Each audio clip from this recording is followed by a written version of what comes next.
Banking, the greatest scam on earth. Thomas Jefferson said, "I believe that banking institutions are more dangerous to our liberties than standing armies.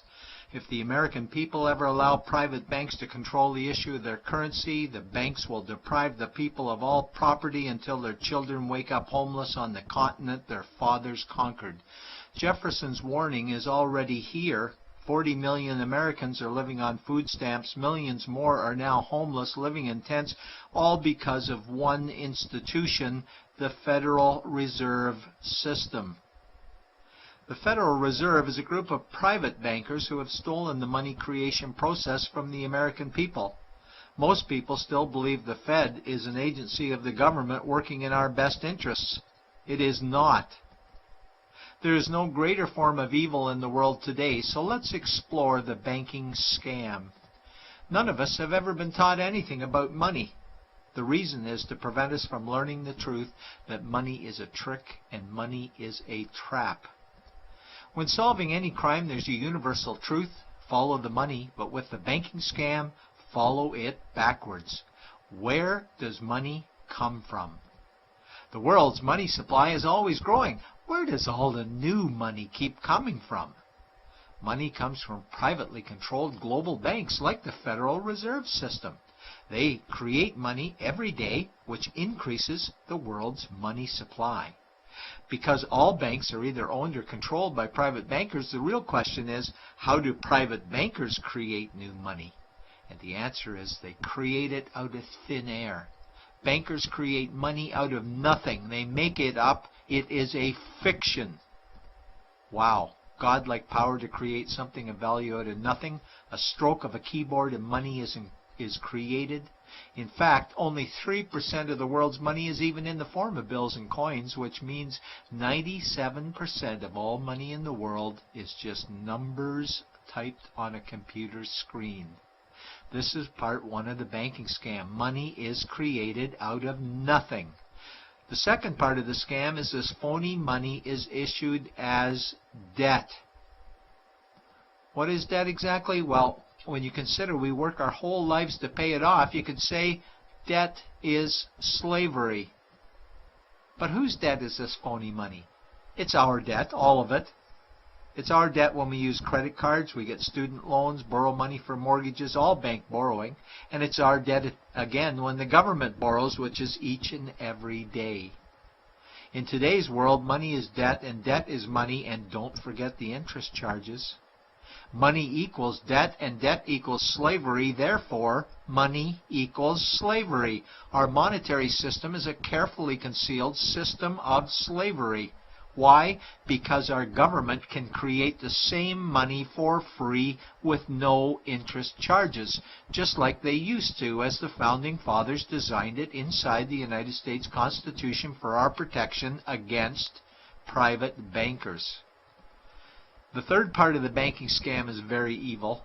When bankers create money from nothing and issue it as debt, they only create the principal portion of the debt. They do not create the money for the future interest payments. There is not enough money in existence for all of us to make our interest payments. In fact, our money creation system is even mathematically impossible. Money issued by the banks, principal debt, does not equal the money demanded back to the banks, principal plus interest. We are forced to play a game of musical chairs to see who can make their debt repayments. This guarantees a world of bankruptcy, competition, and scarcity of money. For example, we go to the bank to borrow money for a house, let's say $100,000. The moment we sign the loan document, the bank creates the money out of thin air. A $100,000 debit gets registered for us and a $100,000 secured credit for them. Then one of two things happens. Either we give the bank 30 years of labor making house payments totaling $300,000 for the original $100,000 we borrowed, or the bank takes our house. The bankers get either our labor for life or our house, and often they get both, all from money created out of thin air and issued as debt, for money made out of nothing. This is why all the bankers end up with all the assets. The fourth part of the banking scam is inflation. People think inflation is prices and costs increase. A better answer might be the value of our money always goes down. Inflation is created every time the central banks print money, which is every day. Where does all this new money get its value? The answer is it steals its value from the existing money supply, where our savings are. Our savings are disappearing because of the new money they're printing. If money creation was in balance with goods and services, there would be no inflation. Prices would stay the same. But the reality is banks always print money, driving prices ever higher, which steals the value of our savings, making them disappear. Since the private bankers created the private Federal Reserve in 1913, the United States dollar has lost 97 cents in purchasing power. An item in 1913 that cost $100 in 2011 cost $2,230, a price increase of 2,130%. This is the banking scam. 4 parts. Private bankers create money out of nothing and charge interest on it. There is no money created for the future interest payments, and inflation steals our savings every day. In order for the banking scam to be pulled over our eyes, the bankers need help from the likes of paid-for politicians and appointed civil servants, military-industrial complex, mainstream media, multinational corporations, and the bankers' good buddies. For example, what do our banker-controlled television networks say about criminal bankers? "Oh, bankers are our saviors. Chairman is man of the year. He saved the world. Bankers really do deserve their bonuses. They're so smart."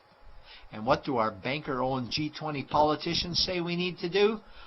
That we must save our banking system, and now we need austerity measures, like increasing existing taxes and bringing in new taxes, cutting our social programs, including education and health care, stealing from our pension plans while increasing the retirement age, keeping us working for more years at lower wages while placing our children and grandchildren in debt and servitude for their future lives. We are being lied to that we must go deeper in debt for bailouts, stimulus packages, quantitative easing, saving the too big to fail banks, credit easing, currency interventions, all names that mean the same thing, more debt to us. Is it not strange that the solution to too much debt is always more debt to us?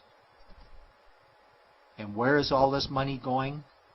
It's going to the banks and to the bankers. They are stealing our money right now. 0.1% of the world's population owns 2/3 of the world's wealth. This means that 99.99% of the world's population own less than 1/3 of the wealth, a decreasing amount because these guys are stealing it. We desperately need to wake up to the banking scam. It is time for change. To retake control of our money system, we must stop supporting the banking scam.